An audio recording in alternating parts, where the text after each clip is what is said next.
upang matugunan ang mga kinakaharap na pagsubok ng mga guro at mag-aaral sa gitna ng kasalukuyang pandemya. Nagsanib tulong sina Congressman Charlie Cojuangco ng unang distrito ng Tarlac, DEPED Region 3 Regional Director Dr. May B. Eclar at Tarlac Schools Division Superintendent Dr. Ronaldo Pozon para sa isang napapanahong proyekto na tinaguriang Project Shine, Aral TarlakHenyo. Ang mga mag-aaral ng Grade 4 at Grade 5, ganon din ang Grades 8 and 9 sa buong probinsya ng Tarlac, kasalukuyang sumasailalim sa radio-based instruction. Katuwang ang himpilang DZTZ 828 kHz AM at RTV Tarlac, Channel 26. Ang Tarlac po nangunguna po ngayon pagdating po sa radio-based instruction. Marami pong humahanga sa atin. I'm very happy this station, itong DCTC, could reach the whole of Region 3. Hindi natin alam, we are contributing. We are creating a very big dent in the history of Philippine education. And I am proud. I am here in Tarlac. This is the noble cause of education in which you and I, without you knowing it, we are bound to do.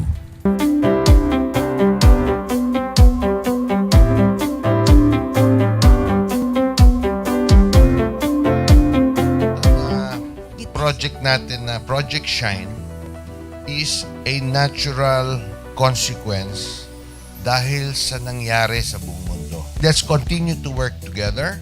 I think it's very Filipino to practice bayanihan in anything or most of the things that we do. And this is a manifestation of that. No? We have private sector, we have DEPED, we have local government, all working together. And I hope the parents of some of these children, especially the parents that did not graduate from school or hindi nakapag-aral nung sila ay bata, sana naman gamitin na nila itong opportunity na mag-schooling na rin sila kasama ng mga anak nila para mag-bonding pati ang mga magulang sa mga bata. I look at this as doing God's work. Diba? So if you do God's work, it feels right. It's righteous. It's for good, not for evil. Good morning and happy learning, grade 4. Welcome to Aral TarlakHenyo here on RTV Tarlac, Channel 26. Simulcast over DZTZ 828, Radio Filipino Tarlac. I am Teacher Mercy Pacheco Bognot. This is Alistair Aidatu. I am Marie Josephine B. Andrade. I am Teacher Princess Marie M. Dueñas, and I will be your teacher broadcaster for today.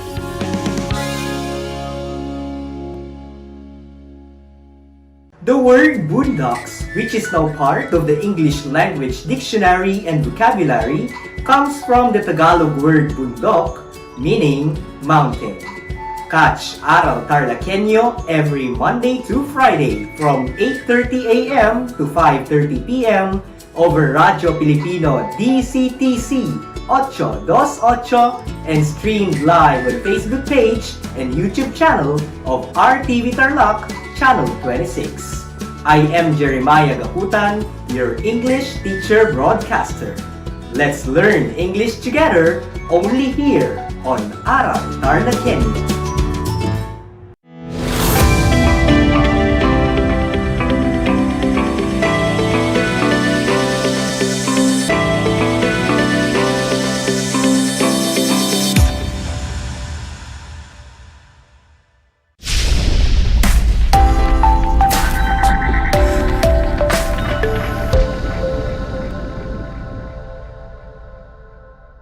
Broadcasting live from Moncada, Tarlac, this is your teacher broadcaster, Miss Stanley May Tino All. And you are now tuning in to DZTZ 828 Aral TarlakHenyo and RTV Tarlac, Channel 26 for live streaming.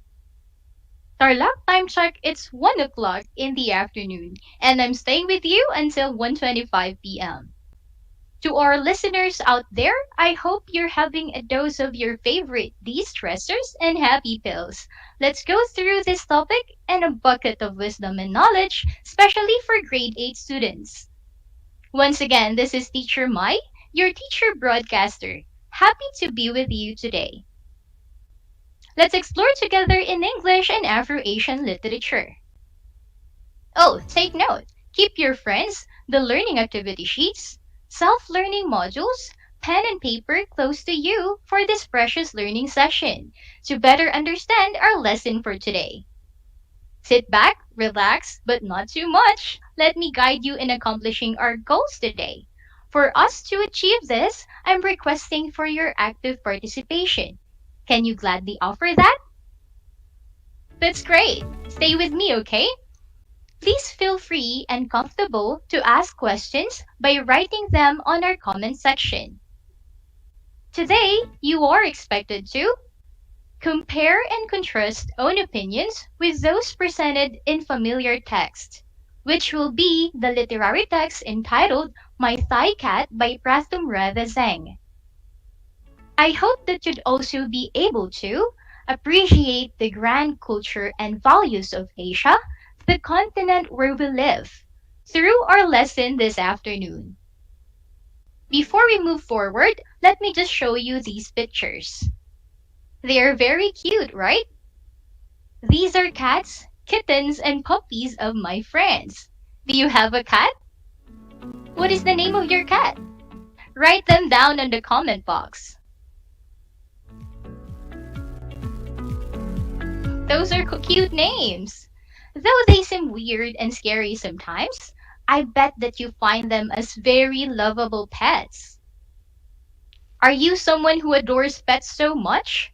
Well, for today's lesson, we are going to explore the world of Seasword, a Thai or Siamese cat who was elected as the Rain Queen in the story of My Thigh Cat. As our appetizer for today's meal of knowledge, let's try to guess what the cats say in each of the following pictures. What do you think are they talking about? Let's guess what the cat thinks in the speech balloon by choosing the correct adjective in the given choices. You may write your answers on the comment box so that we may have an interaction. First is from Luna's thoughts. What do you think is the cat thinking about? Correct. She thinks my human friend is so busy with schoolworks again. Work and learning from home demands too much of attention. Next is from Odin's thoughts. What do you think is he thinking about?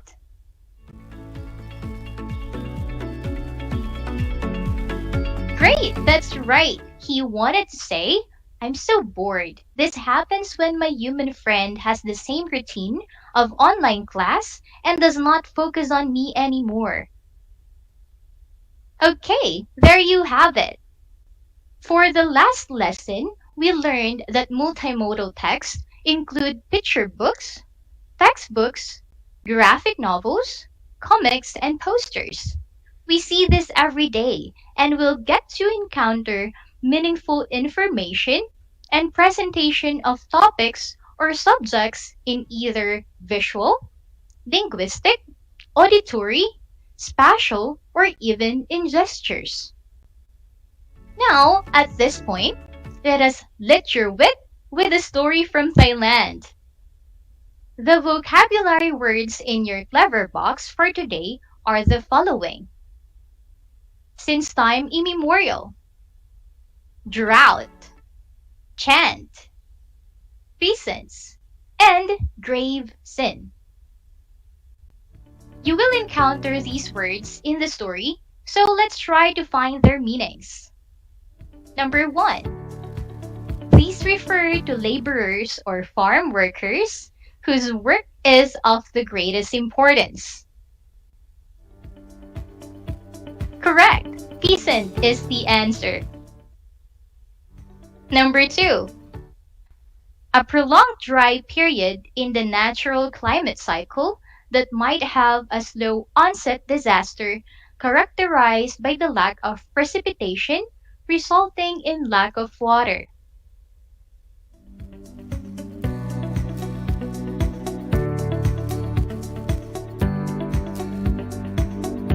Very good. Drought is the answer.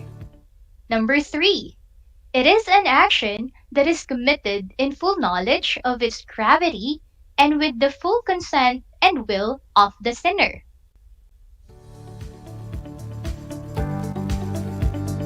Nice! You also call that a grave sin. Number 4. It has remained virtually unchanged and had been happening for many centuries.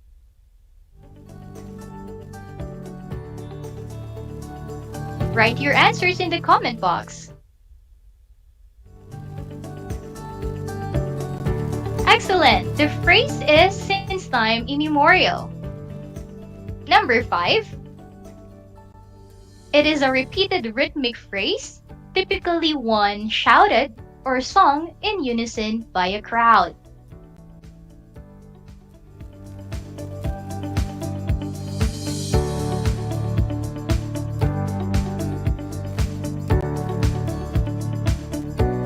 Good! You call that a chant.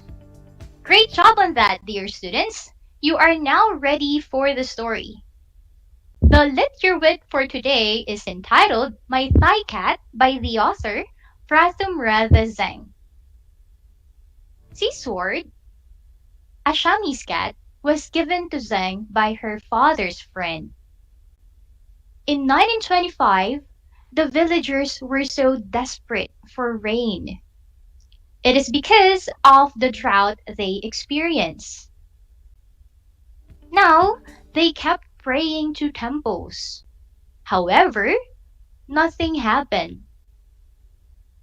Someone suggested them to perform the old Brahmo Buddhist rain ceremony called the Nangmao, the Queen of the Cats. This ceremony had been performed by the peasants since time immemorial. And this is where Seasword comes in. An old lady asked Zeng's father to let Seasword help in the ceremony. At first, Zeng was afraid that Seasword might be killed for an offering. As a tradition, to refuse the will or command of the father was a grave sin. But his father promised him that the cat would not be killed. So, they continued the ceremony. Seasword was put inside the cage and was applied with perfume. The cat misbehaved but later calmed down when Zeng approached it. During the ceremony, the cat fell asleep. The villagers offered their chant until the Siamese cat fell asleep for 3 days. Then, days went by. Rain finally fell. Since then, Seasword was elected as the rain queen of their village. Did you enjoy the story? I hope you did. Write your opinions on the comment box.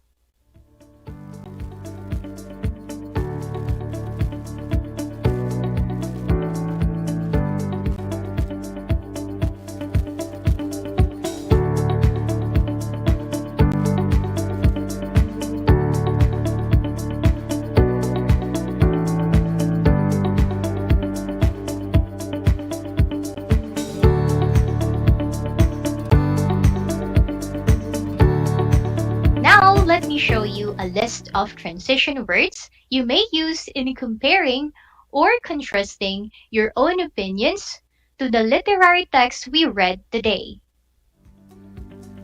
Transition words that compare show similarities. When there is something similar with regards to the characteristics or qualities of someone or something as compared to you, these transition words should be used. These are similar to or in a similar way. The second one is the same with.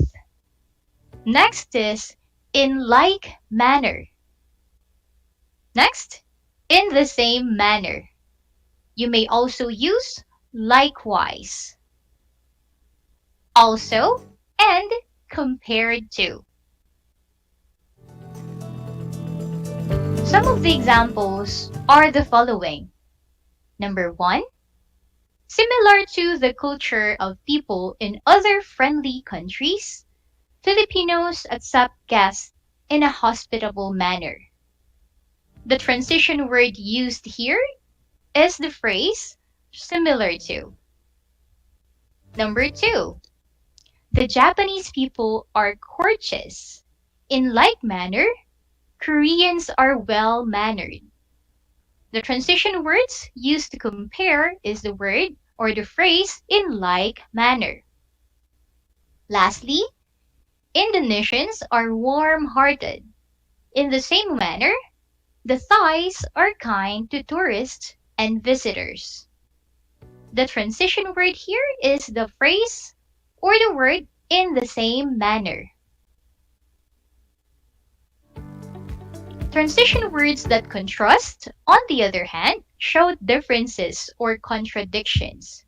When there is something contradictory with regards to the characteristics or qualities of someone or something as compared to you, these transition words should be used. These are different to, opposite to, in contrast to, however, on the other hand, and otherwise. Some of the examples are the following. Opposite to the Western culture's regard of November 1st as Halloween for trick-or-treating, some countries in Asia regard it as religious holiday for their beloved who passed away. The transition word here is opposite to. Number 2.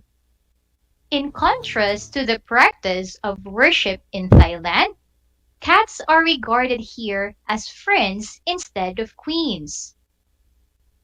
The transition phrase or word here is in contrast to. And last, pets are adorable and cuddly.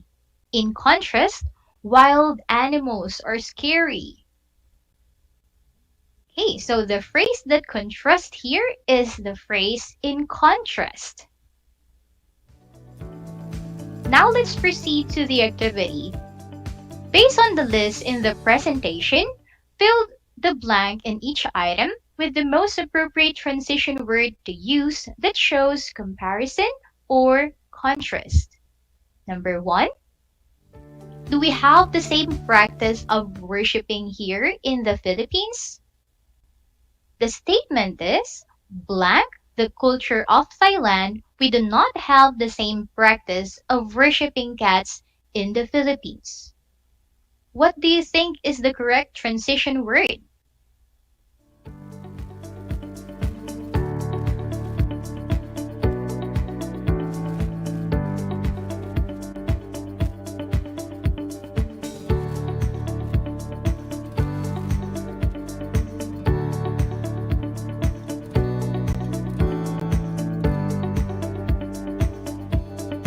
The answer is in contrast to, or you can also use unlike, though that's not on the list.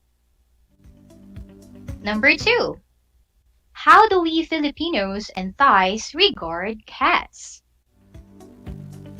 Filipinos adore cats so much, blank, how Thais even freeze them for drought. So the answer is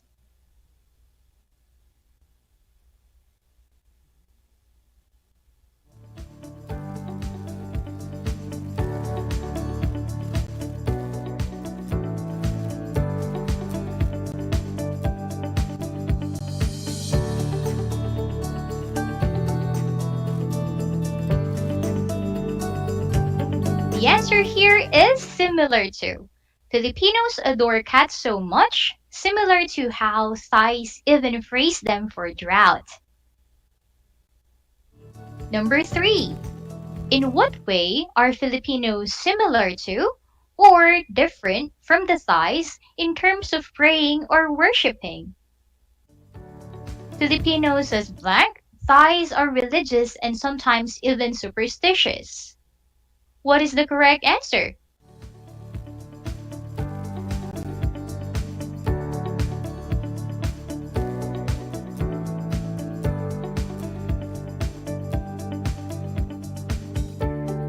You should write here compared to. Let's read. Filipinos as compared to Thais are religious and sometimes even superstitious. There you go. I know you got them all correctly.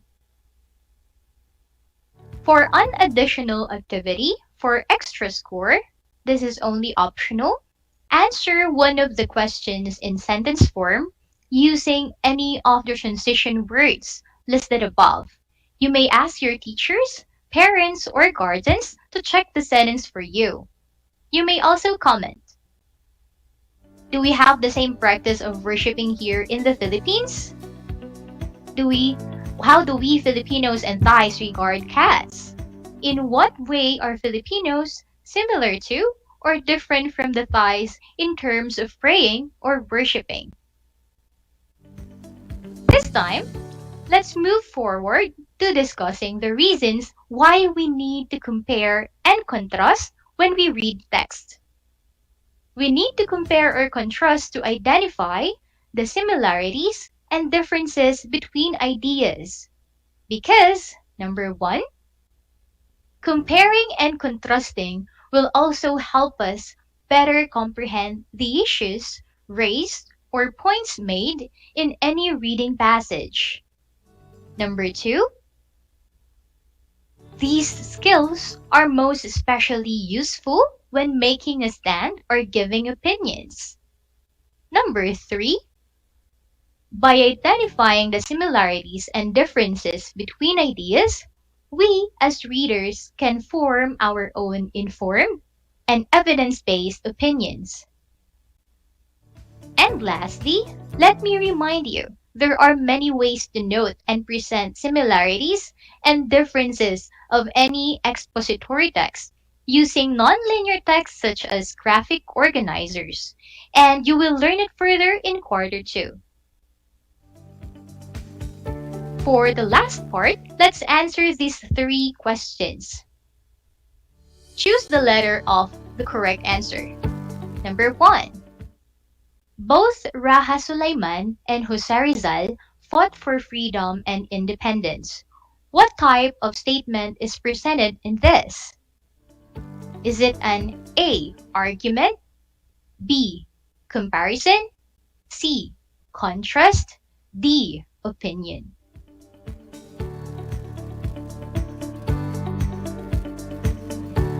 The correct answer is B, comparison. Number 2. Choose which does not belong to the group. We need to compare and contrast persons, things, and ideas in order to A. Draw out information from a text, B. Give an opinion about certain issue, C. Picture similarities, D. Make a Venn diagram. So what is the correct answer?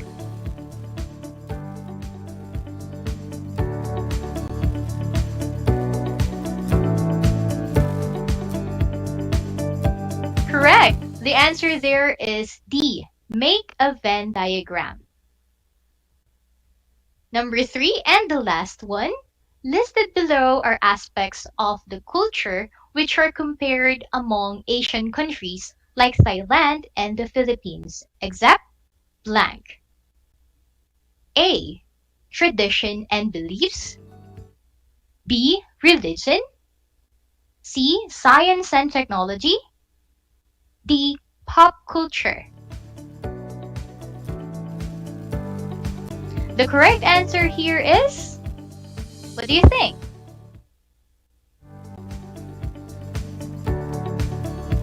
The answer is C, science and technology.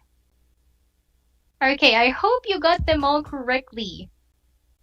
Dear grade 8 students, if you have questions and clarifications about our lesson, you can send your questions to your English teachers or ask the assistance of your parent teachers or home learning facilitators. Once again, don't forget to watch us live on Facebook from 8 a.m. to 5:30 p.m. in the afternoon from Monday to Friday for more exciting lessons in English 8 based on the most essential learning competencies. Please also take time to like and share our Facebook page, RTV Tarlac Channel 26. I hope you learned a lot today and enjoyed the platter of this afternoon's meal of knowledge. This is Stanley Maynool, your grade 8 teacher broadcaster. I hope I indeed lit your wit and updated your clever boxes. Stay safe and God bless us, everyone. Again, this is Teacher Mai, greeting you a happy day. Until next time, dear students, goodbye!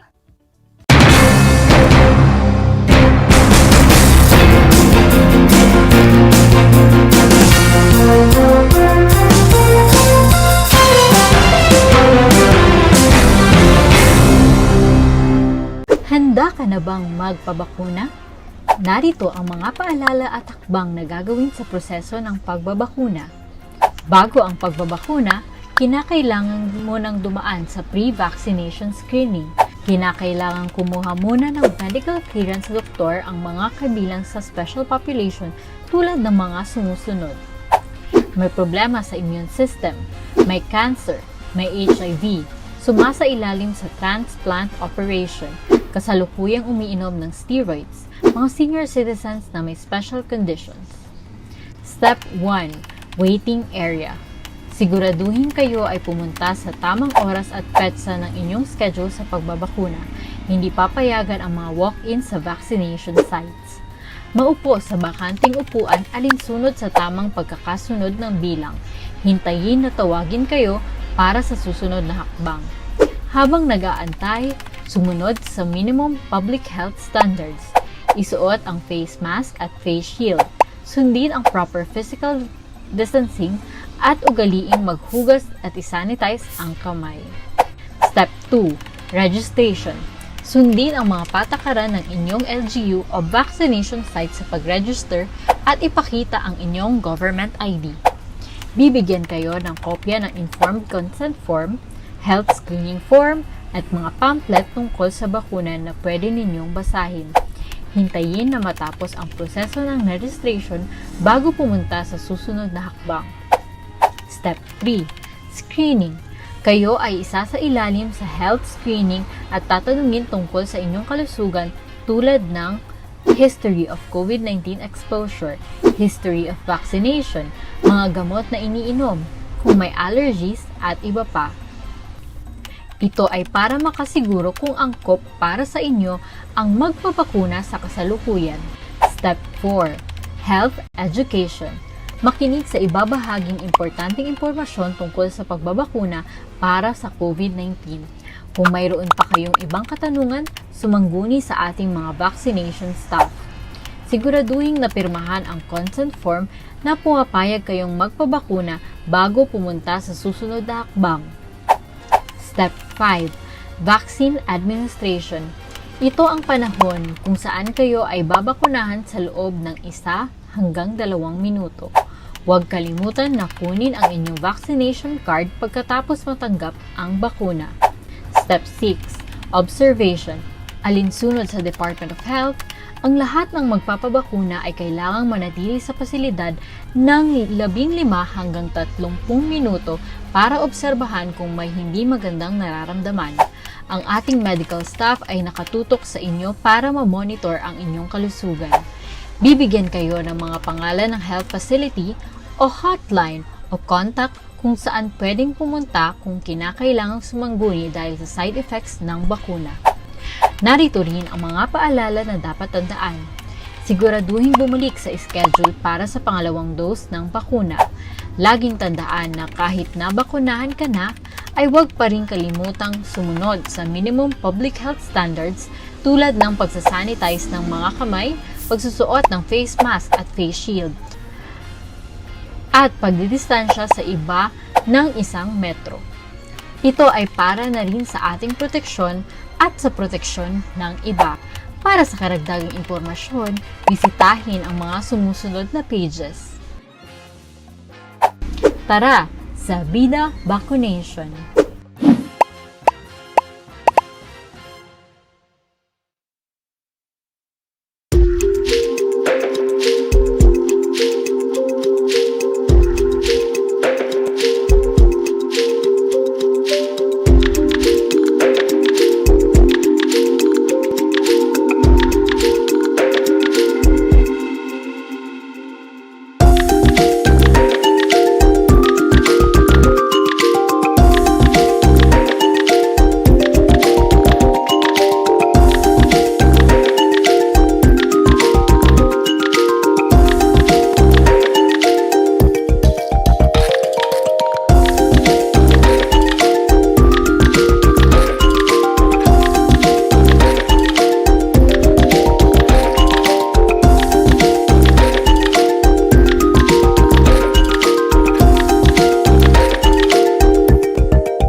Kumusta mga giliw kong tagapakinig? Nagbabalik ang inyong paaralang panghimpapawid, Aral TarlakHenyo, RTV Tarlac, Channel 26, at sa bayang naririnig sa DZTZ 828, Radyo Pilipino Tarlac. Tayo rin ay napapanood sa FB Live ng RTV Tarlac Channel 26. Sumasahimpapawid mula sa bayan ng Pura Tarlac, mula sa bayan ng San Clemente, mula rito sa Purok Elementary School, Pura Tarlac, sa bayan ng Kapas Tarlac. Ako, ang inyong guro,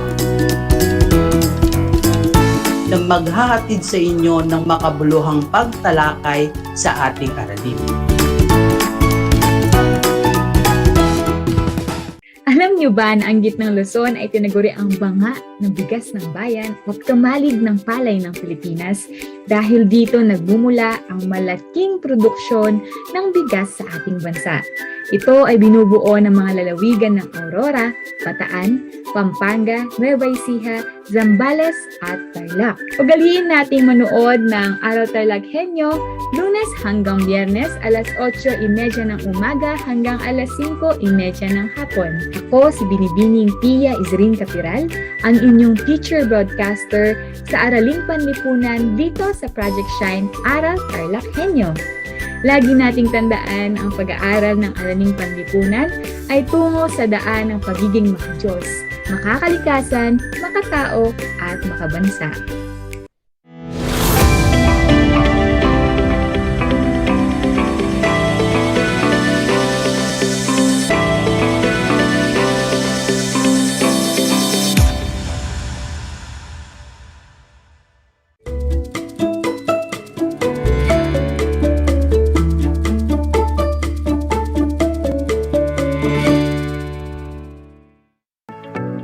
Welcome sa ating Aral TarlakHenyo ng Schools Division of Tarlac Province, hatid sa inyo ng RTV Tarlac Channel 26 at DCTZ Radio Pilipino Tarlac. At ngayong araw ay matutunghayan natin ang isa na namang remote live broadcast para sa pag-aaral ng isa na namang leksyon sa Araling Panlipunan Grade 8, Kasaysayan ng Daigdig dito lamang sa Barangay Tibag. Magandang araw! Naririto na naman tayo nagpupunyagi at nagsisikap na maging makadiyos, makatao, makakalikasan at makabansa. Kumusta na kayo mga ginigilo kong mag-aaral? Ang aking pagbati at masidhing paghanga sa inyong patuloy na pag-aaral sa himpapawid sa kabila ng hamon ng pagkakataon ang COVID-19 pandemic. Ako nga pala ang inyong guro sa Araling Panlipunan Grade 8, Ginang Christy L. Castillo, at maaari niyo akong tawaging Teacher Tay. At naririto na naman akong muli upang gabayan at samahan kayo sa pag-aaral ng isa na namang panibagong leksyon, at ito ay ang ikalawang bahagi ng ating paksang aralin tungkol sa mga impluwensya ng mga kaisipang lumaganap sa gitnang panahon.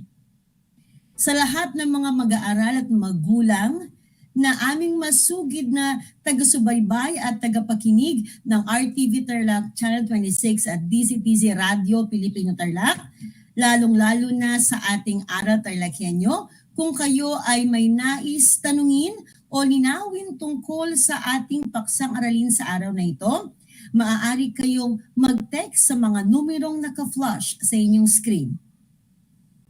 At sa lahat ng ating masugid na taga-subaybay at tagapakinig ng ating radyong panghimpapawid, naririto ang aking numero. 0921-25-225-24. Kaya ano pang hinihintay nyo? At text na.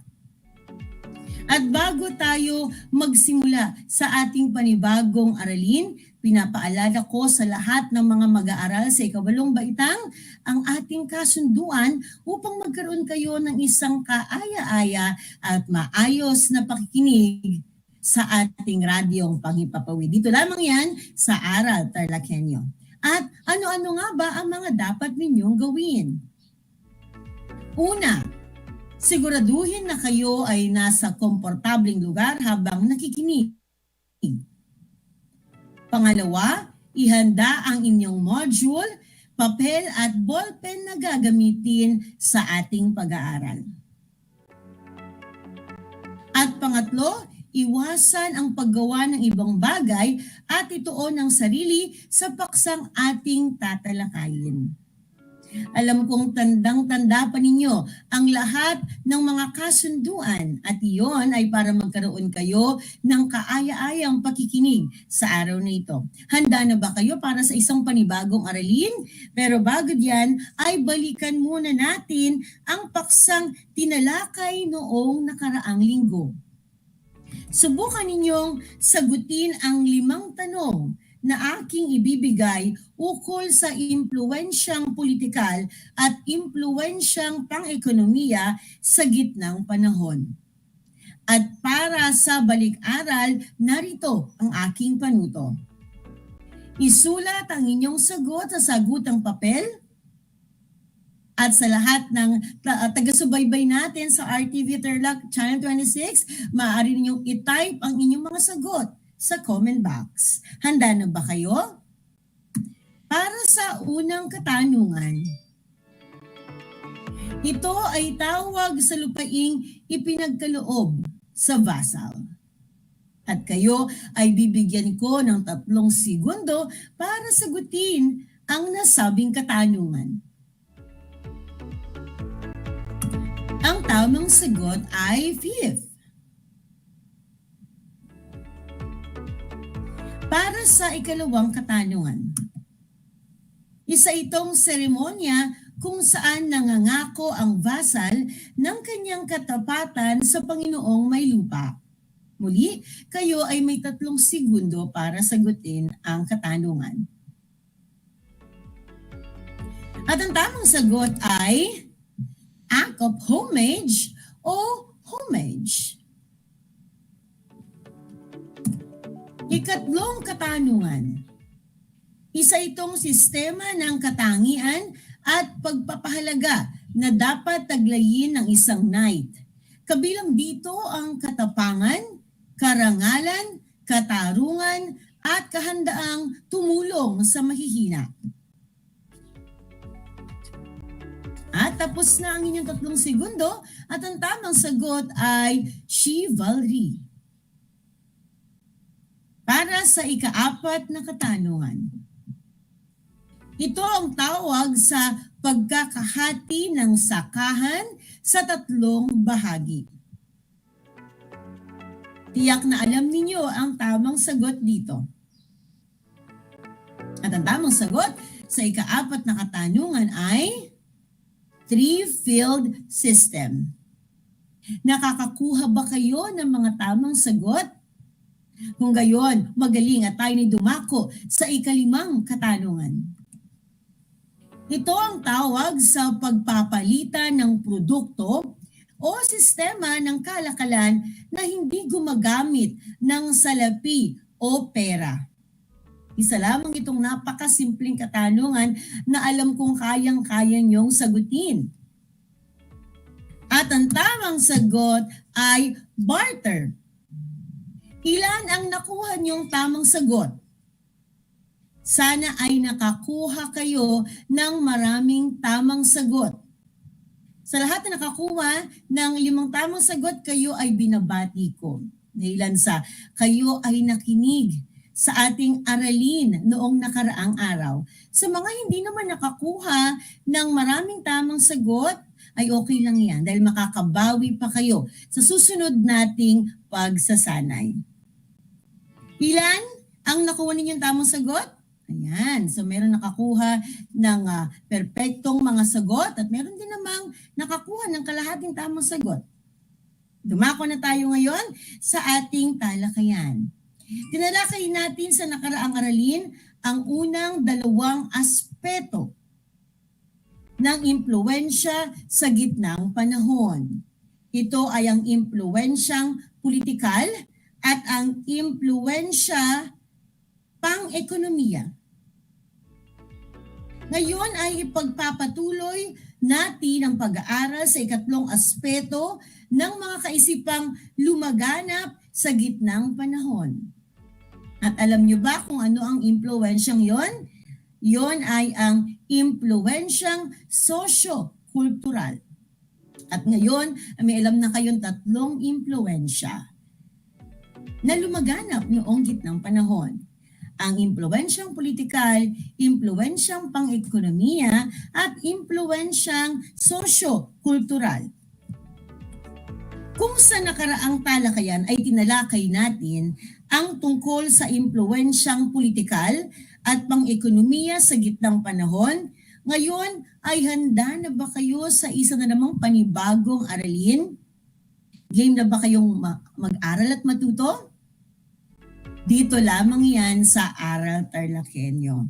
Alam ko na kayo ay natutuwa sa tuwing nagkakaroon tayo ng ganitong uri ng klase ng pag-aaral, ng leksyon sa Araling Panipunan, Grade 8, Kasaysayan ng Daigdig. At ngayon itatalakay naman natin ang tungkol sa aspetong sosyo-kultural na lumaganap sa gitnang panahon. Handa na ba kayong makinig? Kung gayon, atin nang umpisahan ang pagtatalakay. Ang mga pangyayaring naganap sa gitnang panahon ay may malaking impluwensya sa ating panahon. Isa mga pangyayaring ito sa mga humubog sa ating kasalukuyan at naging pundasyon ng mauunlad na sibilisasyon. Ang pagbagsak ng Imperyong Romano sa panahong ito ay isa lamang sa mga pangyayaring dapat nating tandaan. Ang tatalakay natin ay tungkol sa ika-3 aspeto at ito ay ang impluwensyang sosyo-kultural na lumaganap sa gitnang panahon. Alam ba ninyo kung ano ang naging impluwensya ng aspetong sosyo-kultural sa mga kaisipang lumaganap sa gitnang panahon? Ating isa-isahin at ipapaliwanag ko yan ng mas maigi. Dito pa rin sa ating Aral TarlakHenyo. Ngayong araw itatalakay natin ang ika-3 sa mga aspeto ng impluwensya at yan ay ang aspetong sosyo-kultural o ang paglakas ng simbahang Katoliko. Malaki ang naging impluwensya ng simbahang Katoliko at ilan sa mga ito ay ang mga sumusunod. Makinig na mabuti. Una, Nang bumagsak ang Holy Roman Empire, bumaling ang mamamayan sa simbahang Katoliko sa pamumuno at kaligtasan. Pangalawa, nahikayat nila ang mga barbaro na magpabinyag bilang Katoliko at maging tapat sa mga pari. Ilan pa sa mga impluwensya ng simbahang Katoliko ay ang mga sumusunod. Ikatlo, pinamunuan ng isang obispo ang mga lungsod ng mga Kristiyano. Pang-apat, arsobispo ang tawag sa mga obispo na nakatira sa malalaking lungsod na naging sentro ng Kristyanismo. Ikalama, tinawag na Papa ang obispo ng Rome. Kinilalang pinakamataas na pinuno ng simbahang Katoliko. Pang-anim, noong ika-11 siglo, ang pagpili ng Papa ay sa pamamagitan ng palakpakan lamang. Ikapito, ang kapapahan ay tumutukoy sa panahon ng panunungkulan at kapangyarihang pangrelihiyon ng Papa bilang pinuno ng simbahang Katoliko. Pangwalo, nakatulong ang mahusay na mga pinuno sa simbahang Katoliko sa paglakas nito. Yan, muli, ang mga impluwensya ng simbahang Katoliko. Atin namang kilalanin ang mga importanteng tao ng simbahang Katoliko sa gitnang panahon. Una sa ating listahan ay si Constantine the Great. At ang mga sumusunod ay ang mga bagay na naiambag niya. Una, pinagbuklod niya ang Kristiyano sa buong imperyo ng Roma. Pangalawa, itinatag niya ang konseha ng Nikea sa Bithynia. Pangatlo, pinalakas ang kapapahan sa pamamagitan ng konseho ng Constantinople kung saan pinag-uuri-uri ng mga obispo sa konsehong ito at ang iba't ibang malalaking lungsod sa imperyo ng Roma at pinili din ang Rome bilang pangunahing dioceses at kinilala ang obispo ng Rome bilang pinakamataas na pinuno ng simbahan. Susunod ay si Papa Leo the Great. At ilan sa mga naiambag niya ay mga sumusunod. Makikita na naka-flash ang larawan ni Papa Leo the Great. Tingnan mabuti ang kanyang itsura. Muli, ang mga bagay na naiambag niya ay mga sumusunod. Pinagtibay ang Petrine Doctrine, nagsasabing ang obispo ng Roma ay ang tunay na pinuno ng Kristyanismo sapagkat siya ang tagapagmana ni San Pedro. Pangalawa, pinag-utos niyang kilalanin ng hari o ang hari ng Rome ang kapangyarihan ng obispo bilang pinakamalakas na pinuno ng simbahan. Ilan pa sa kanyang mga kontribusyon at ang tinutukoy ko ay si Papa Leo the Great ay ang mga sumusunod. Ibinigay ang katawagang Papa sa obispo ng Rome. Sa kanyang panahon, kinilala ang kapangyarihan ng Papa sa buong kanlurang Europe. At tumanggi ang silang Europe na kilalanin ito. Susunod ay si Papa Gregory I. Muli, makakakita kayo ng isang larawan at yan ay si Papa Gregory I. At ang mga bagay na naiambag niya ay ang mga sumusunod. Inilaan niya ang kanyang buong pagsisikap sa paglilingkod at patnubay sa simbahang Katoliko sa buong kanlurang Europe.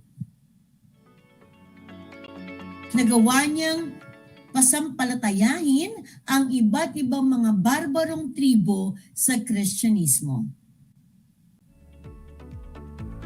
Nagpadala siya ng mga misyonero sa iba't ibang bansa upang palaganapin ang Kristyanismo.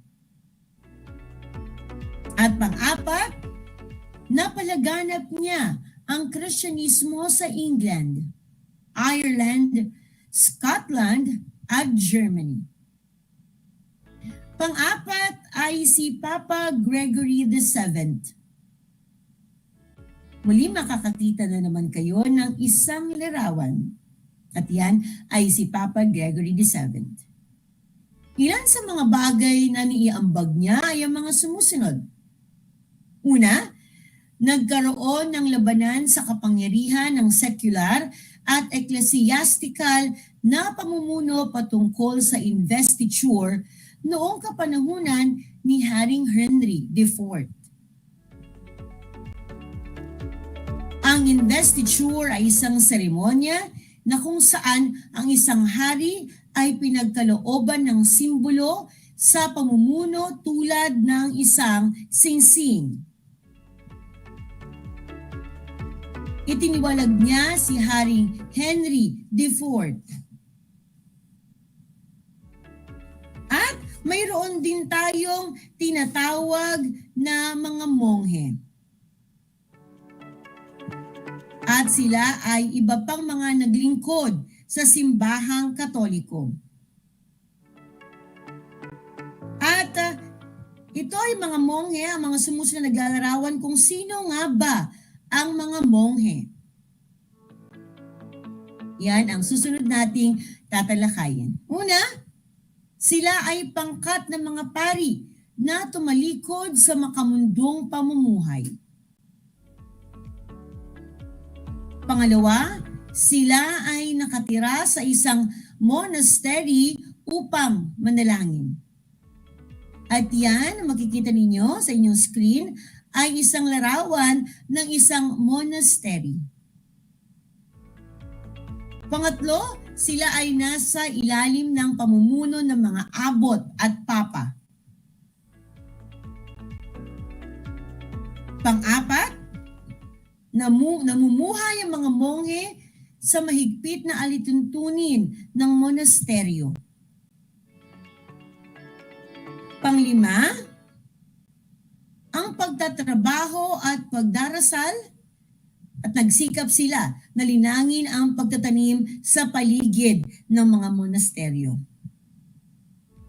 At ngayon, alam niyo na kung sino nga ba ang tinatawag nating mga monghe. At makikita dyan ang isang larawan ng isang monghe at ang kadalasang kasuotan ng isang monghe. Maliwanag ba tungkol sa mga monghe? Kung gayon, magaling at dumako na tayo sa iba pang paksang ating tatalakayin. Naglalarawan kung sino nga ba ang mga monghe. Nakaimpluwensyang pagtatanim na ito sa pagunlad ng agrikultura sa buong Europa. Maliban sa pagdarasal at pagbibigay ng panalangin, ang mga monghe ay mahilig din sa pagtatanim. At ito ang nagbigay ng hudyat sa pagunlad ng agrikultura sa buong Europa.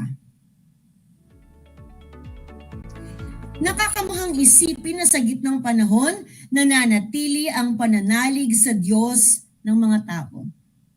At yan ang dapat magkaroon tayo, ang pananalig sa Diyos, lalong-lalo na ngayong panahon ng pandemic, upang tayo ay mailigtas sa anumang kapahamakan. Mga giliw kong mag-aaral, kayo ba ay aktibo sa simbahan o kahit anong puok dasalan at maging sa pagdarasal? Kung ang sagot ninyo ay oo or opo, labis akong natutuwa. Lalo na ngayon sa nararanasan nating pandemya.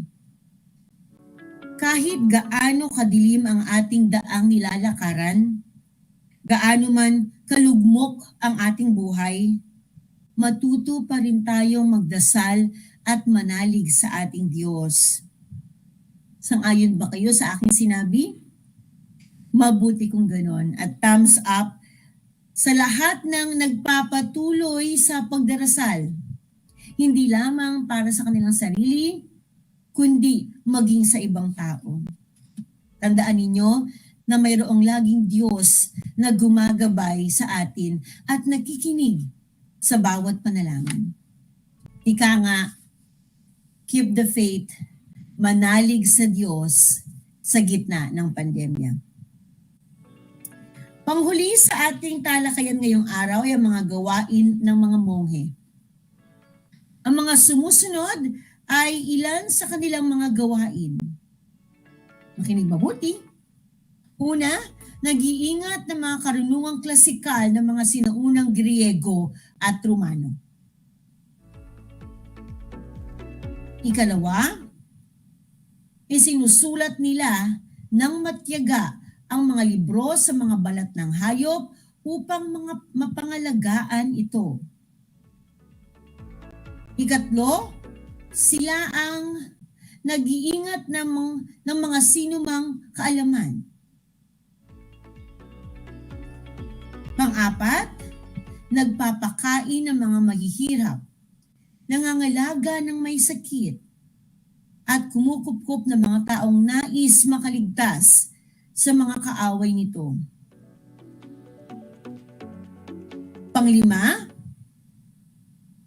sila rin ang isa sa nagpalaganap ng Kristyanismo sa utos ng Papa sa iba't ibang parte ng kanlurang Europe. At ang mga nabanggit ko muli ay ang mga mahalagang gampanin ng mga monghe. Sa kabuuan, maraming mga kaisipan ang nakaimpluwensya sa gitnang panahon, mapa aspetong politika, ekonomiya at sosyo-kultural. Ating tandaan ng humina at tuluyang bumagsak ang imperyo ng Roma ay siya namang pag-unlad at pag-usbong ng simbahang Katoliko na isa rin sa may pinakamahalagang impluwensya noong gitnang panahon ng Europa at sa kasalukuyan. Ang simbahan at Kristyanismo ay may napakalaking naiambag hindi lamang sa Europa kundi pati na rin sa mga karatig bansa nito. Napagtanto nyo na rin ba ito mga giliw kong mag-aaral sa ikawalong baitang? Mabuti naman kung ganoon. Sana ay naunawaan ninyo ang tatlong impluwensya ng mga kaisipang lumaganap sa gitnang panahon. At yun ay ang tungkol sa politika, ekonomiya at sosyo-kultural. Ngayong tapos na natin ang ikalawang bahagi ng ating leksyon tungkol sa mga impluwensyang lumaganap sa gitnang panahon, oras na upang tasahin o sukatin ang inyong kaalaman ukol sa impluwensya ng sosyo-kultural sa gitnang panahon. Ihanda ang inyong mga kwaderno at ballpen para sa inyong mga gagawin. Isulat ang inyong pangalan, antas at pangkat at petsa ngayong araw. At pakinggang mabuti ang panuto at ang mga tanong na aking babasahin at isulat ninyo ang mga tamang sagot sa sagutang papel kung kayo may hawak na learning activity sheets. At sa lahat ng ating mga taga-subaybay sa RTV Tarlac Channel 26, maaari kayong mag-type ng inyong komento sa ating comment box. Para sa inyong panuto, para sa ating panuto, para sa pagsasanay, number 1. Makinig mabuti. Isulat ang salitang tama kung wasto ang ideyang isinasaad ng pangungusap. Kung mali naman, isulat ang salitang nagpamali sa bawat pangungusap. Isulat ng inyong sagot sa sagutang papel or i-type sa ating comment box. Kayo ba ay handa ng sumagot sa ating pagsasari number 1? Inuulit ko ang panuto, isulat ang salitang tama kung wasto ang ideyang sinasaad ng pangungusap. Kung mali naman, hindi isusulat ang salitang mali. Bagkus isusulat ang salitang nagpamali sa bawat pangungusap. Alam kong kayang-kaya niyong gawin ang ating pagsasanay number 1. Narito na ang mga tanong. At kayo ay bibigyan ko ng 3 segundo para sagutin ang katanungan sa bawat bilang. Alam kong handang-handa na kayo. Nang bumagsak ang Holy Roman Empire, bumaling ang mamamayan sa simbahang Katoliko sa pamumuno at kaligtasan. Ano kaya ang tamang sagot?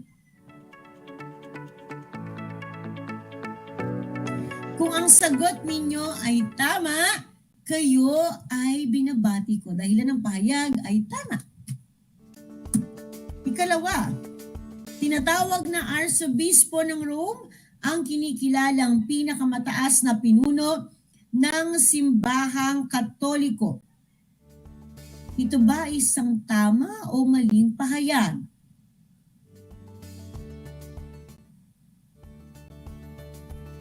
Ito ay isang maling pahayag dahilan sa Arsobispo ang nagpamali sa pahayag.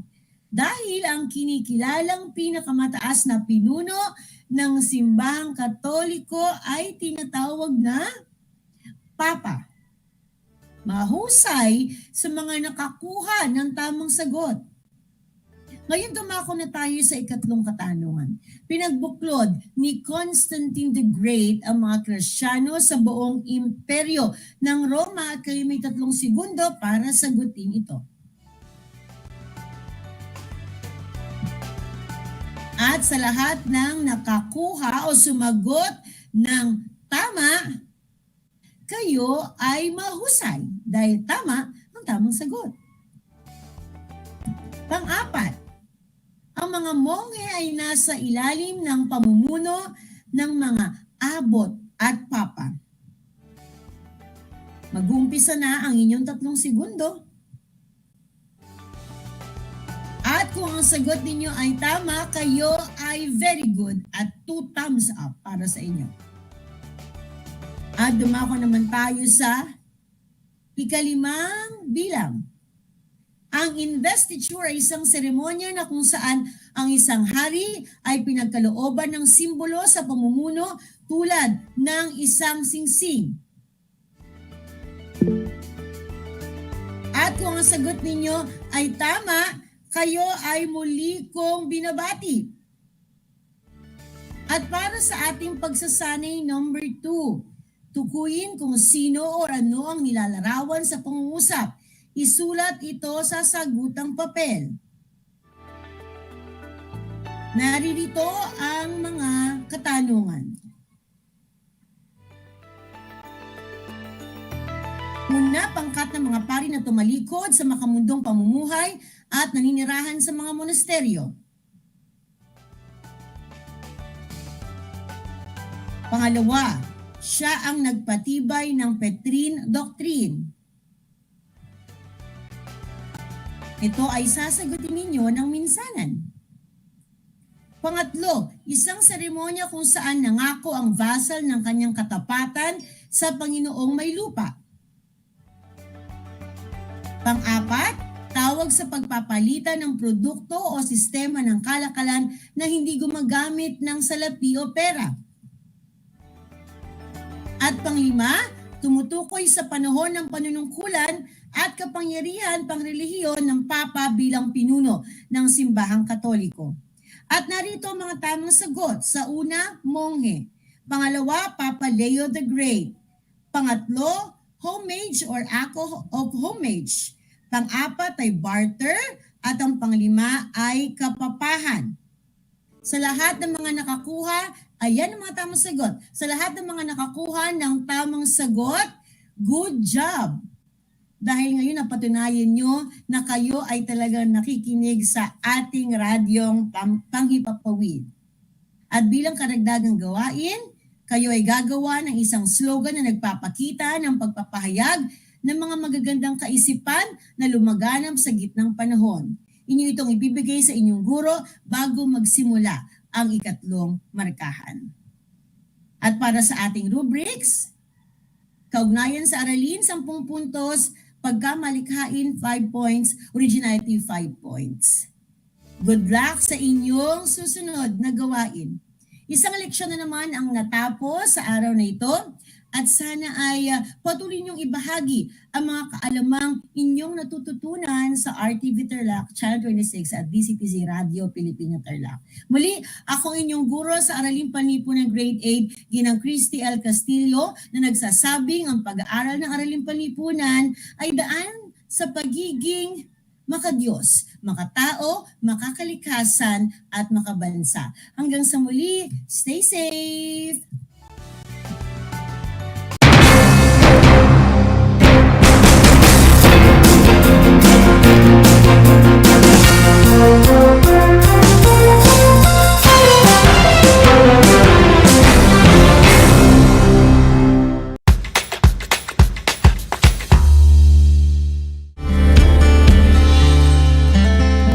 Alam niyo ba na ang Pilipinas ay mayroong 7,641 islands? Mula sa bilang na 7,107 islands, nadagdagan ito ng 534 na isla noong 2017. Tanging 2,000 lamang sa mga islang ito ang natitirhan. Alam niyo na!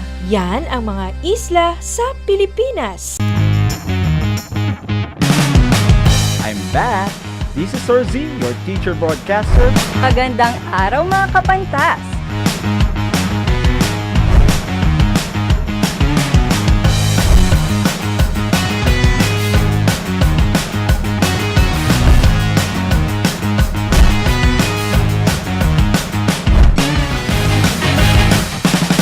Welcome to Aral TarlakHenyo.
Good afternoon, learners.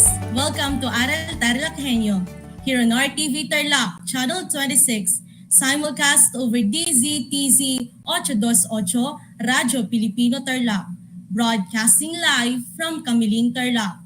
This is Grayson Villamin Segundo, your teacher broadcaster for the TLE Grade 8 Cookery, serving you with the different skills to learn in TLE 8.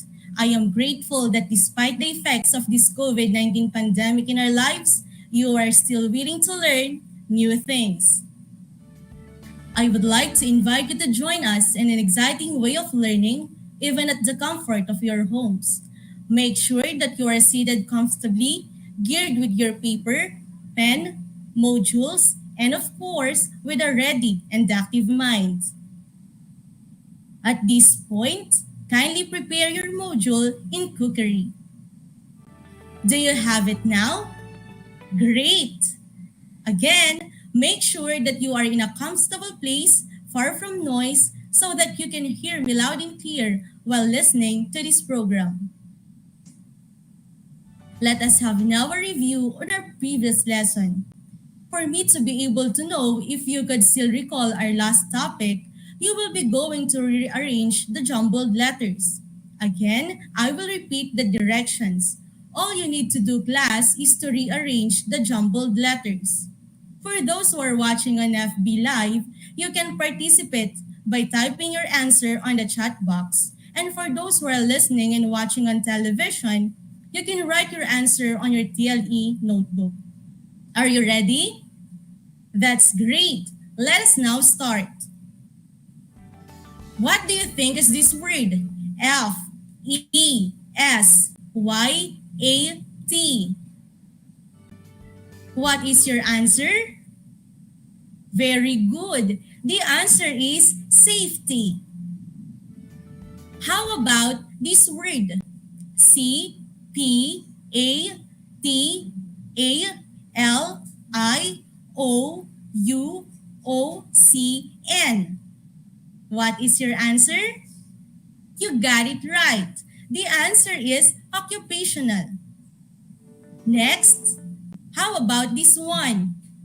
A, L, H, H, E, T. What is your answer? Great. The answer is health.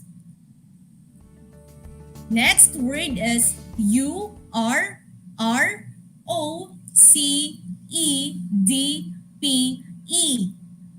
What is your answer? You are correct. The answer is procedure. And for the last one, we have A, C, P, R, T, I, E, C. What is your answer? Yes, you are right. The answer is practice. Very good. Thank you for your active participation. I'm so glad that you really listened to our discussion last time, which is about the importance of occupational health and safety procedures. It is indeed that occupational health and safety procedures is important so that the risk factors at the workplace can be prevented. The main focus in occupational health and safety procedures is to maintain the workers' health and safety, improve working environment, and develop work organizations. At this point in time, class, allow me now to present our topic, which is hazards and risks in the workplace. But before anything else, our objectives for today's episode are the following. First is to determine the types of hazards and risks in the workplace. Identify hazards and risks in the workplace. And lastly, appreciate the importance of knowing how to determine the type of hazards and risks and how to identify them in the workplace. As we go further with our discussion, there are important terms that you will encounter. For you to better understand our lesson proper, I will unlock your difficulties by giving the definition of the following words. Our first word is hazard.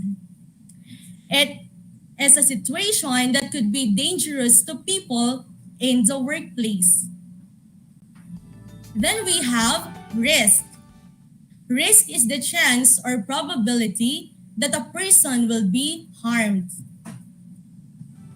Another word is workplace. This is a place where people work. Another word is health. It is the overall condition of the body. Next is safety. It is the freedom from danger, risk, or injury. We have also contaminate, means infect by contact. Next is virus. It is an organism that depends on a host cell for development or reproduction. And lastly, we have fungi. Fungi may be small or large parasitic organisms growing in a living or dead plant or animal matter. There you have it, class, the important terms that you should remember as we go on with our discussion. So without taking it any longer, let us now begin our lesson.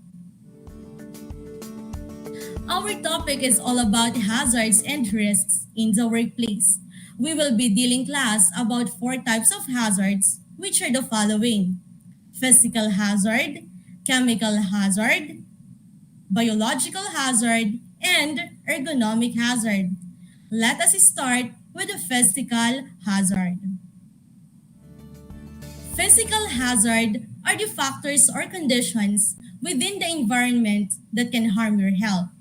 These are now the examples of physical hazards. We have poor lighting, poor ventilation, insufficient facilities, inefficient or faulty equipment or machine, improper work practice such as wrong use of knives, and ignorance or carelessness of the worker. But do not worry to work on your kitchen, class. We have these what we call control measures in order for us to prevent these hazards. You should clean up spills right away, use mats on slippery floors, wear appropriate work shoes, improve cleaning methods to prevent buildup of grease or detergent, provide ample storage space to avoid materials being placed in aisles or walkways, set absorbent flooring materials into entrance areas. Firefighting equipment must be available, located in a specified area. You can include fire extinguishers, blankets, sand buckets, and water hoses. And of course, switch off and unplug all electrical appliances before leaving the workplace. Let us now move on, class, to the chemical hazard. What is chemical hazard? Chemical hazards are substances used and or produced at work that have the potential to harm the health and safety of people at work. It is brought by use of chemicals such as disinfectants for cleaning equipment and floorings, fumes, and smokes from cooking. We have here some examples. We have acids, cleaning products such as toilet cleaners, disinfectants, and chlorine bleach, paints, pesticides, and solvents. But again, do not worry. We have also control measures to these hazards. We can eliminate chemical hazard using alternative substances or processes which are less hazardous. Good ventilation can get rid of the fumes and chemical smell that builds up in a kitchen. And of course, the use of appropriate personal protective equipment. Next is the biological hazard. Class, do you have any idea what is biological hazard? Yes, biological hazard is also known as biohazards. Refer to biological substances that pose a threat to the health of living organisms, primarily that of humans. Microorganisms are everywhere and are continually introduced into the environment. These are caused by living organisms, which includes insects, molds, fungi, viruses, and bacterial contamination. The question is how biological hazard occurs in our workplace. This happens by the following reasons: defects in sanitation and housekeeping procedures, such as provision of potable water, removal of industrial waste, food handling, and personal cleanliness.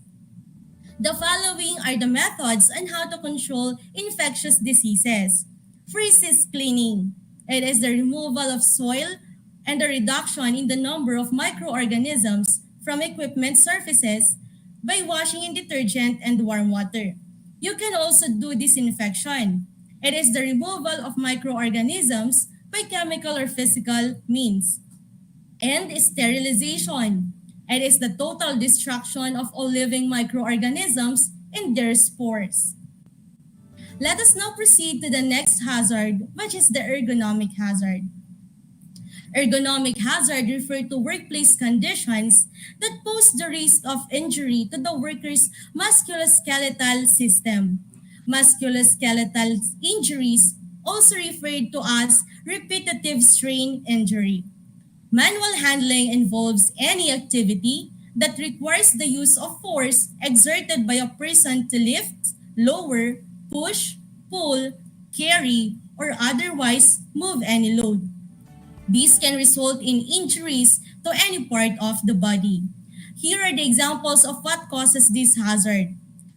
We have improper lifting or reaching, poor visual conditions, and repeated motions in an awkward position that may be responsible for fatigue, stress, strain, and may lead to accidents in the occupational environment. To prevent ergonomic hazards in lifting objects, the following procedures must be done. First is to plan the lift before you begin.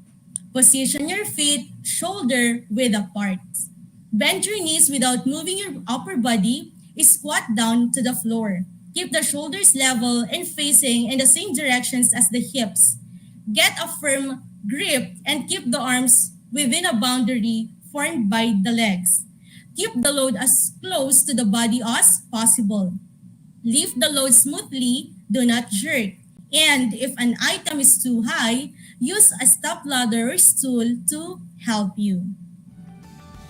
Take a look at the pictures, class. The first picture shows the wrong way of lifting objects that we usually do. The second picture shows the proper way of lifting objects. Since you already knew, class, the right way, start practicing it to prevent injury when lifting objects. There you have it, class, the different types of hazards that we have discussed. Can you repeat all those hazards? Very good. We have physical hazard, chemical hazard, biological hazard, and ergonomic hazard. It is very important, class, to know the different type of hazards and preventive measures because this will increase your awareness. Your safety conscious mindset will help you spot all the types of hazards while at work. It's time now, class, for your activity, and we call it Look Out. I will be going to present to you, class, a picture, and I want you to find all the hazards present in that picture. You may use a sheet of paper to list down all the identified hazards. You have 60 seconds to do that. And your time starts now.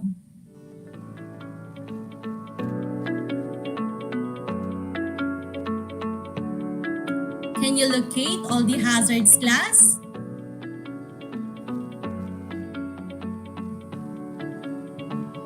Okay, 30 seconds.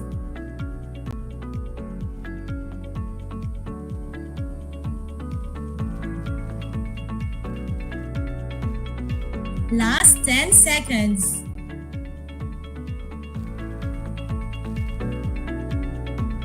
Okay, your time is up. Let us now see if you have able to locate and list down all the hazards present in the picture shown.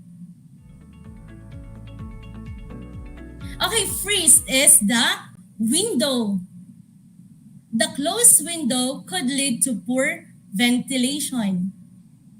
Then we have also the appliances.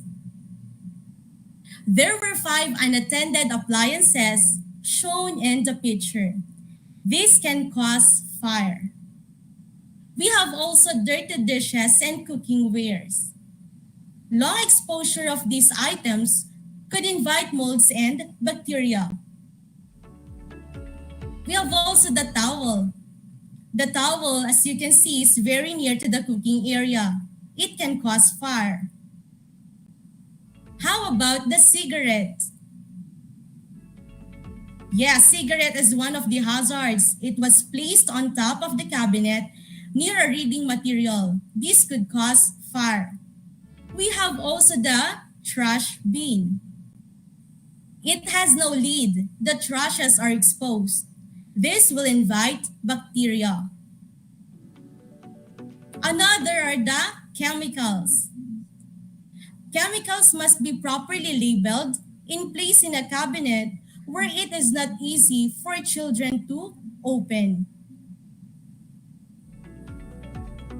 We have also the cats. Animals could transport viruses and bacteria.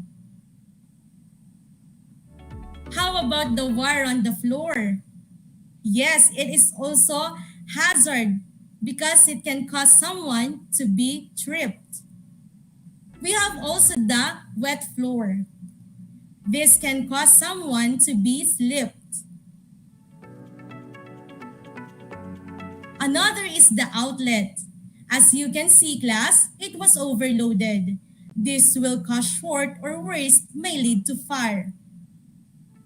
And, of course, the knives. It should be properly stored because this might wound someone. Did you spot all the hazards? Congratulations, class, for a job well done. This time, class, kindly bring out your TLE notebook, or you may use the chat box for a 10-item multiple choice test. For the directions, all you need to do is to write or type the letter of the correct answer. Okay, let me now read the questions. Number 1, Gian accidentally inhaled gases from a chemical that was used by his co-worker. What type of hazard is being identified? Gian accidentally inhaled gases from a chemical that was used by his co-worker. What type of hazard is being identified? Is it A, chemical hazard, B, biological hazard, C, physical hazard, or D, ergonomic hazard? What is your answer? If your answer is A, then you are correct. It's chemical hazard. Next question. Children who love to play with animals have a greater risk of infection. What type of hazard might it be? Children who love to play with animals have a greater risk of infection. What type of hazard might it be? Is it A, chemical hazard, B, biological hazard, C, physical hazard, or D, ergonomic hazard? What is your answer? If your answer is B, biological hazard, then you are right. Next question. What hazard is being shown when raw meat is on a counter for a long period of time? What hazard is being shown when raw meat is on a counter for a long period of time? Is it A, chemical hazard, B, biological hazard, C, physical hazard, or D, ergonomic hazard? What is your answer? If your answer is B, then you are correct. Biological hazard. Next question.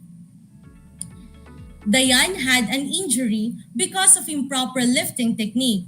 What hazard is implied?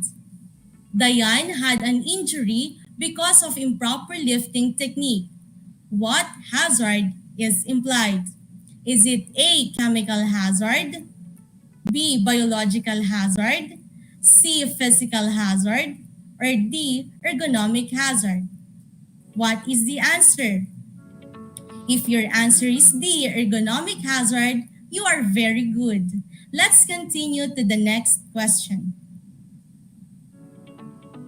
James accidentally fall on the floor because of the spilled liquid on it. What hazard is being shown? James accidentally fall on the floor because of the spilled liquid on it. What hazard is being shown? Is it A, chemical hazard, B, biological hazard, C, physical hazard, or D, ergonomic hazard? What is the answer? If your answer is C, physical hazard, you are correct. Next question. This hazard is due to repeated strain injury like improper lifting or reaching. This hazard is due to repeated strain injury like improper lifting or reaching. Is it A, chemical hazard, B, physical hazard, C, biological hazard, or D, ergonomic hazard? What is your answer? If your answer is D, ergonomic hazard, you are right. Next question. It is the term used to refer to anything that may cause injury or ill. It is a term used to refer to anything that may cause injury or ill.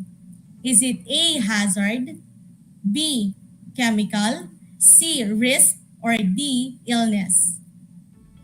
What is the answer? If your answer is letter A, hazard, you are very good. Next question. Hannah was caught by his supervisor doing improper work practices such as wrong use of knives. Under what type of hazard is it? Hannah was caught by his supervisor doing improper work practices such as wrong use of knives. Under what hazard is it? Is it A, physical, B, chemical, C, ergonomic, or D, biological? What is your answer? Is it letter A, physical hazard? Yes, A is the right answer.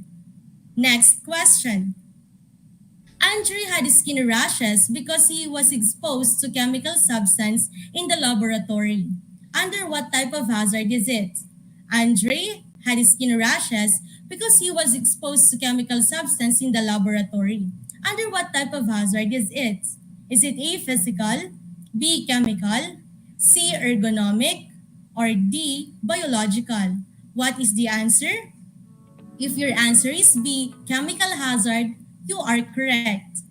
And for the last item, this hazard is caused by bacterial contamination such as improper personal hygiene. This hazard is caused by bacterial contamination such as improper personal hygiene. Is it A, physical, B, chemical, C, ergonomic, or D, biological? What is your answer? Is it D, biological? Yes, you are correct. Who got a perfect score? Very good, class. Majority of you got a perfect score. It means that you really listened to our discussion.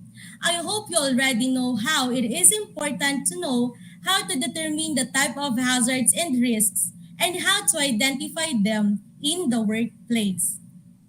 Before we end, may I read some of the questions from different schools? Okay, we have a question here from Birbira High School.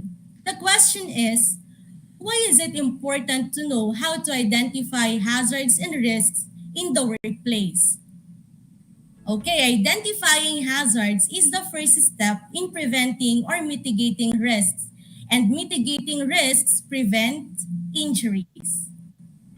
Another question from Bilad High School.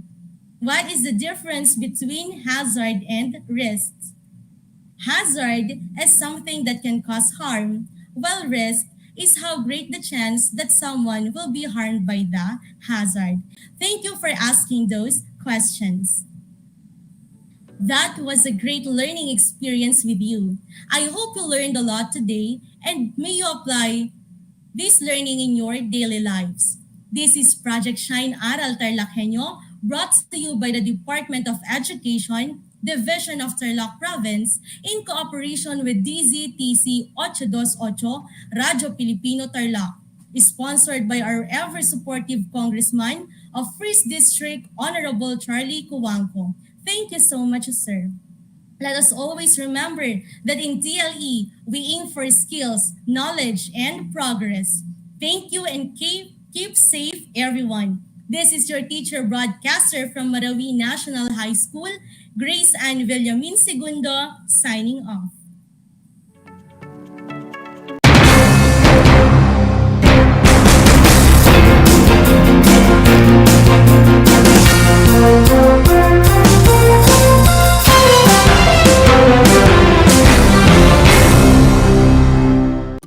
Kumusta mga giliw kong tagapakinig? Nagbabalik ang inyong paaralang panghimpapawid. Aral TarlakHenyo sa RTV Tarlac, Channel 26 at sa bayang naririnig sa DZTC 828 Radyo Pilipino Tarlac. Tayo rin ay napapanood sa FB Live ng RTV Tarlac Channel 26. Sumasahimpapawid mula sa bayan ng Pura Tarlac, mula sa bayan ng San Clemente. Mula rito, sa Purok Elementary School, Pura Tarlac, sa bayan ng Kapas Tarlac. Ako, ang inyong guro, na maghahatid sa inyo ng makabuluhang pagtalakay sa ating aralin.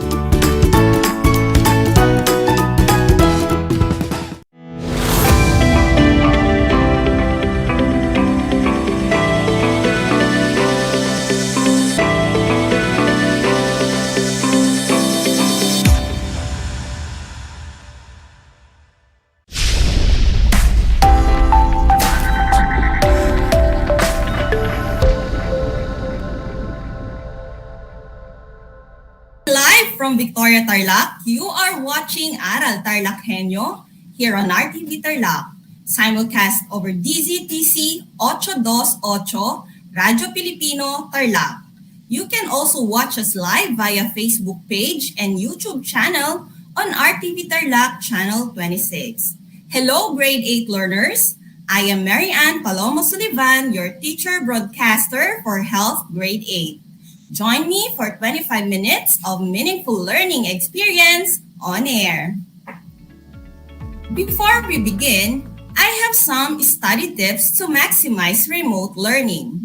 First, find a comfortable place that is far from noise so that you will hear me loud and clear. Next, get all the materials you will need while watching or listening to our broadcast. Listen attentively and be interactive. You may use the comment box below if you have questions. You may also type your answers in the comment box during activity time. Grade 8 Health for second quarter is about family life.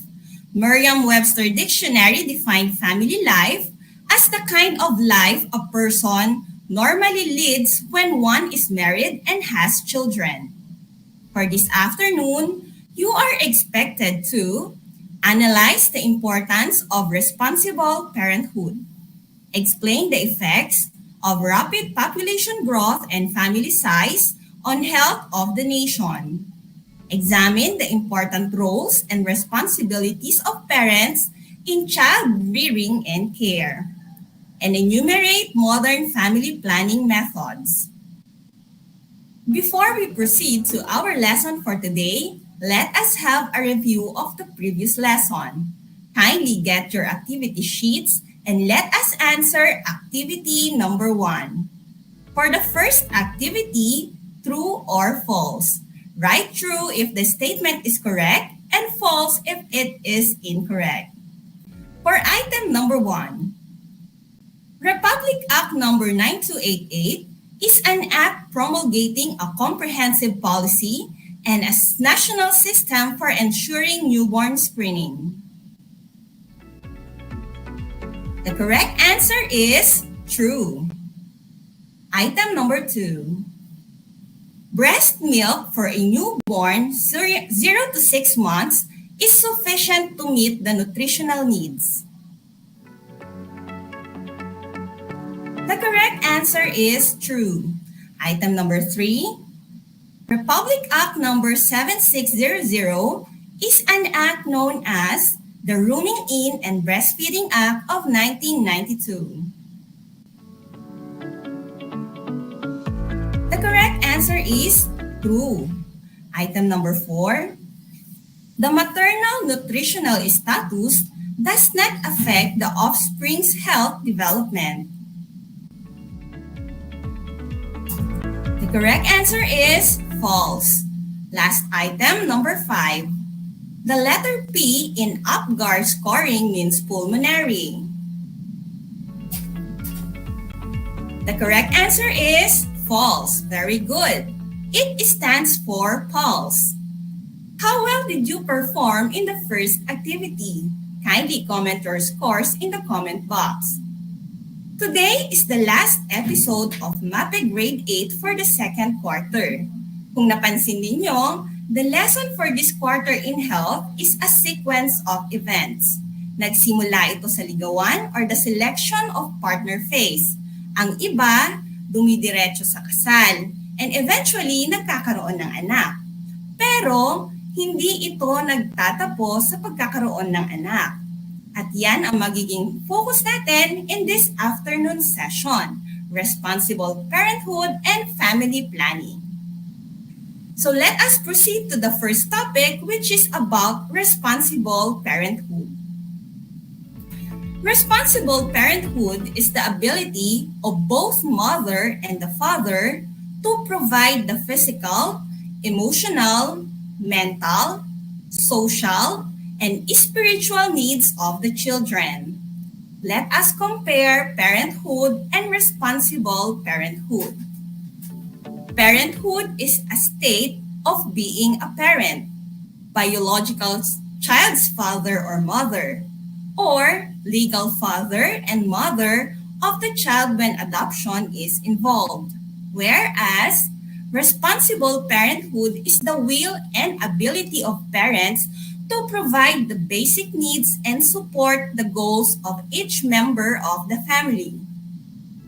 It is a shared responsibility between the husband and wife to plan and achieve the desired number, spacing, and timing of their children according to their own family life objectives, taking into consideration the psychological preparedness, health status, socio-cultural, and economic concerns. So napakalaki ng difference sa pagiging magulang sa pagiging responsableng magulang. Parenthood, ito yung pagkakaroon ng anak. Ang responsible parenthood naman ay ginagampanan ang tungkulin at responsibilidad bilang isang magulang sa kanyang mga anak. The question is, what are the duties and responsibilities of a parent? First, provide physical care and love. The duties and responsibilities of the parents start during the prenatal stage. The physical, emotional, and mental condition of children depend on the quality of prenatal care they received. It was discussed in the previous episodes kung paano ang pag-aalaga sa expecting mother. It affects the health of both mother and the child, the kind of care they receive. So next we have inculcate discipline. The parents should be role models in inculcating discipline in their children. Mahirap man disiplina kung mismong magulang walang disiplina. The children always look up to parents as their role models. Another, develop social competence.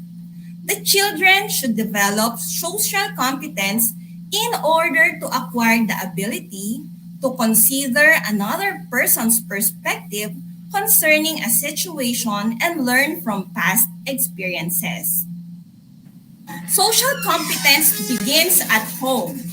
Usually, socialization with other members of the family, especially within age group. Ang social competence dito natututo paano makihalubilo. Sa mga bata, napaka-importante ng play or paglalaro.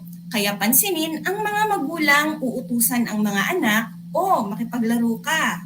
Share, wag magdamot. Kaya hindi advisable na bata pa lang gadgets ang kalaro ng mga bata dahil hindi sila matututo ng socialization. Next on the list, provide education. It is the duty of parents to nurture their children's education. Education is an important issue in one's life. It is the key to success in the future and to have many opportunities in life. Kaya naman, dear learners, kahit gaano kahirap ang buhay, ang mga magulang, talagang isinasakripisyo at iginagapang ang pag-aaral ninyo. Ang pagpapahalaga sa pag-aaral ay pagpapahalaga sa sakripisyo ng mga magulang. It is also the responsibility of parents to train children to become good citizens. Parents should serve as the role models in enhancing their children's social responsibility and commitment to contribute to the development of their communities. A solid moral and ethical foundation that supports the development of compassion, integrity, commitment, selflessness, and all of the other attributes that constitute to the good neighbor. The children should develop their ability to uphold the law and promote peace and order in the community. So next we have, teach children to be financially responsible. Parents should provide opportunities for their children to develop their ability to manage money and other assets in a manner that is considered productive and in the best interest of the individual or family.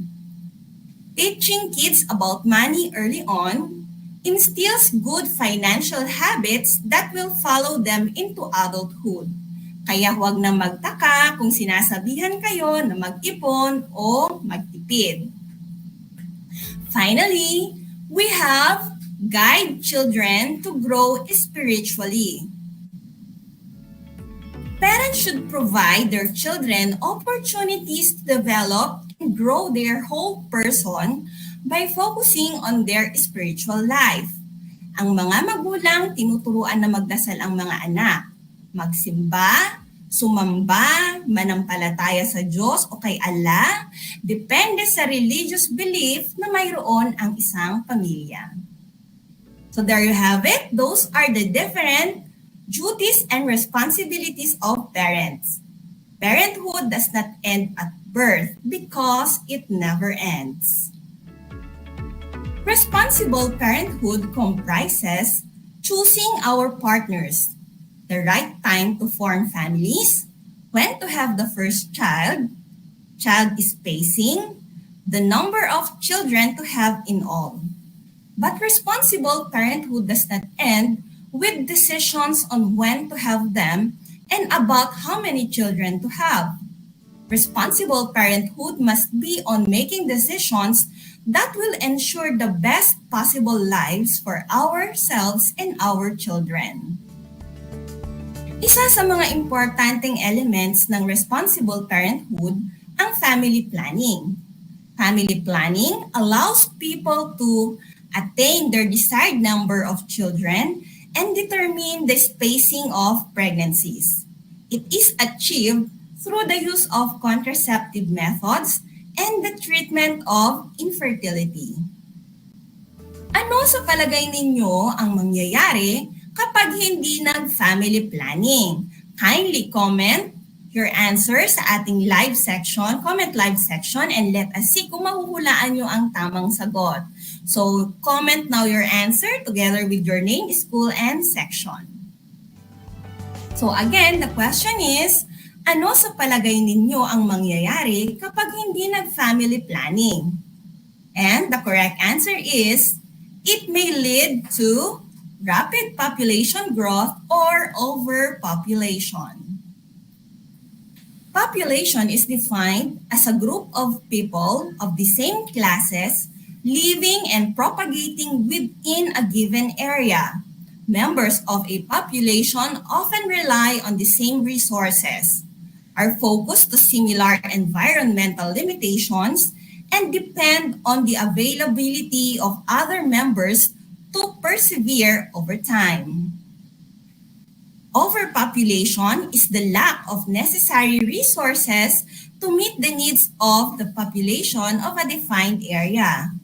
Immature parenting and lack of knowledge in family planning may lead to severe difficulties not only personal but global as well.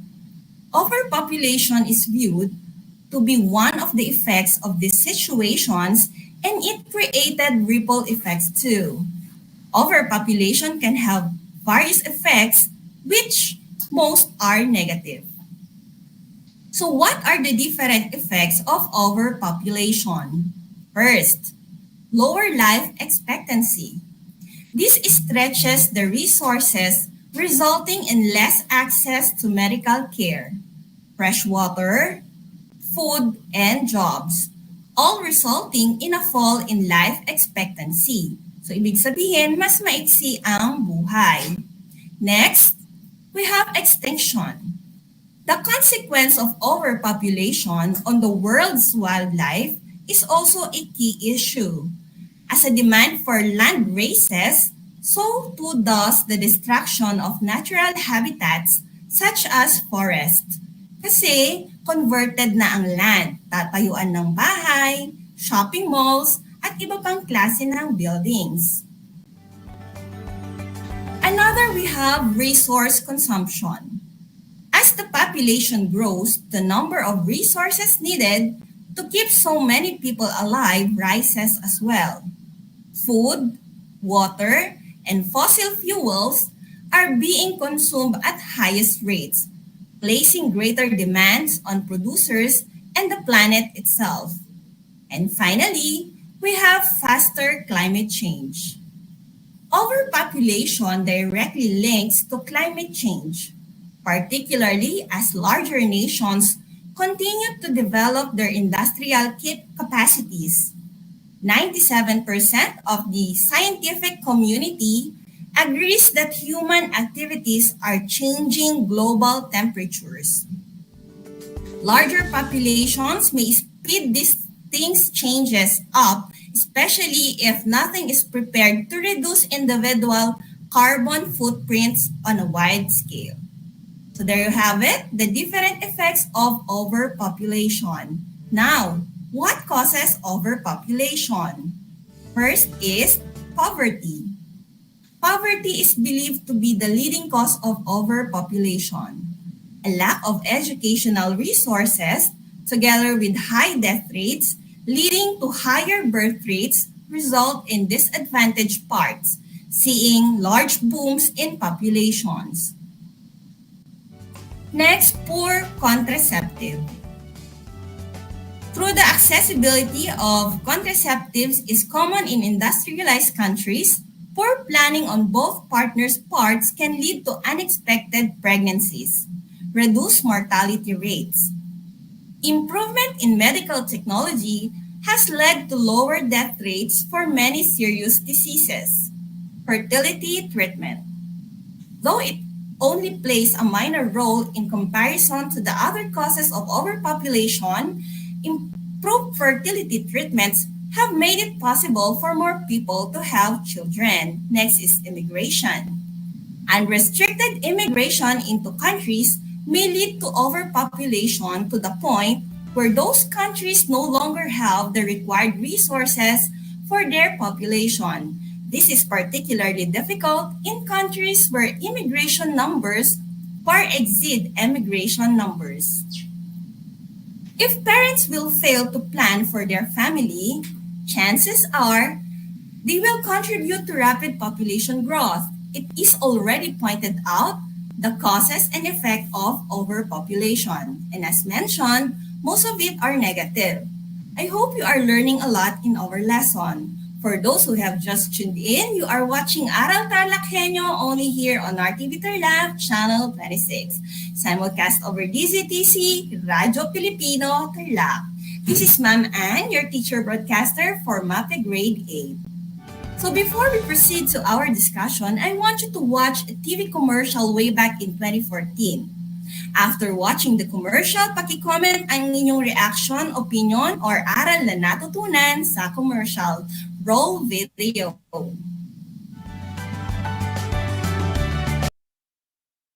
Isang taon pa lang ako, nasundan na ni Toto.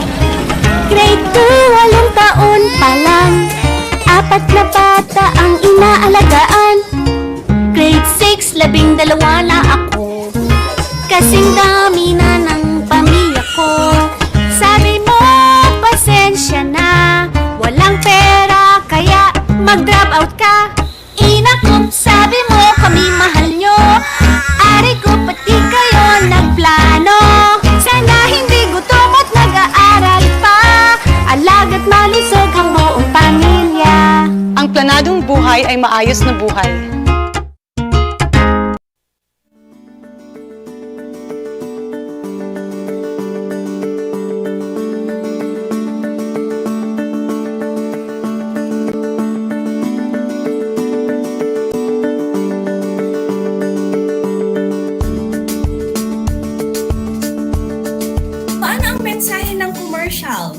Ang planadong buhay ay maayos na buhay. Parte ng responsible parenthood ang family planning. So nakita natin sa video kung ano ang hindi magandang epekto sa pamilya kung hindi makakapag-family planning.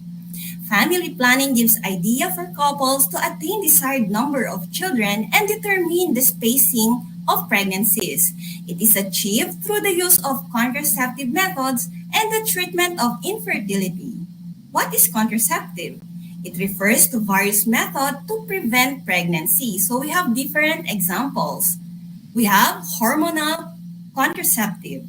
These methods include oral contraceptive pills, injectables, and implants. Oral contraceptive pills should be taken 1 pill every day. Injectable contraceptives are given by injection to a woman once every 1, 2, or 3 months, depending on the type of injectable. Contraceptive implants are inserted under the skin of a woman's upper arm and provide continuous, highly effective pregnancy protection for 3 to 5 years, depending on the type of implant. Next, we have barrier methods. These physically block sperm from reaching an egg. Most common example is the male and female condoms. In addition to pregnancy, condoms are the only family planning method that provides protection from STIs, including HIV. Next, we have fertility awareness methods. It requires a couple to know the fertility days of a woman's menstrual cycle. Another is breastfeeding. It provides contraceptive protection for the first 6 months after delivery if certain conditions are met. And this is called the lactational amenorrhea method or LAM. Next is withdrawal. For most people, withdrawal is one of the least effective contraceptive methods. And finally, we have female and male sterilization. These are permanent methods of contraception. Sterilization involves a relatively simple surgical procedure that provides lifelong protection against pregnancy. Vasectomy para sa mga lalaki at ligation naman para sa mga babae. Okay, time for activity. Kindly get your activity sheets and let us answer activity number 2. Choose the letter of the correct answer. Number 1, which refers to the state of being a parent? A, fatherhood, B, marriage, C, motherhood, or D, parenthood. Item number 2, which refers to the state of being a mother? A, motherhood, B, parenting, C, parenthood, or letter D, responsible parenthood. Item number 3, which refers to the will and ability to respond to the needs and aspirations of the family. A. Engagement. B. Motherhood. C. Parenting. Or D. Responsible parenthood. Item number 4, which refers to a group of people related to one another by blood, marriage, or adoption. A. Family. B. Relatives. C. Siblings. Or D. All of the above. Number 5, a good parenting requires blank. Provide a positive role model. Encourage a productive behaviors. C. Engage in adequate supervision. Or letter D. All of the above. Now let us check your answer. For number 1, the correct answer is letter D. Number 2 is letter A. Number 3 is letter D. 4 is A. 5 is also letter A. Now for your activity number 3, performance task, we have slogan making. So you will create a slogan expressing responsible parenthood. So do not forget to submit your work to your respective MAPE teachers. So since our topic for this quarter is family life, I would like to take this opportunity to thank my better half. They say that the most important decision a woman makes in her lifetime is choosing the person whom she marries. And I am happy that I have made the right decision to be Mrs. Jevis Livan. The 2 becomes 1 and 1 became 4. I love you, Gian Hendrik and Jevin Makaila, our children. It has been a wonderful afternoon to be with you. Thank you for watching and participating. This has been your teacher broadcaster, Ma'am Anne Sullivan, saying thank you and God bless.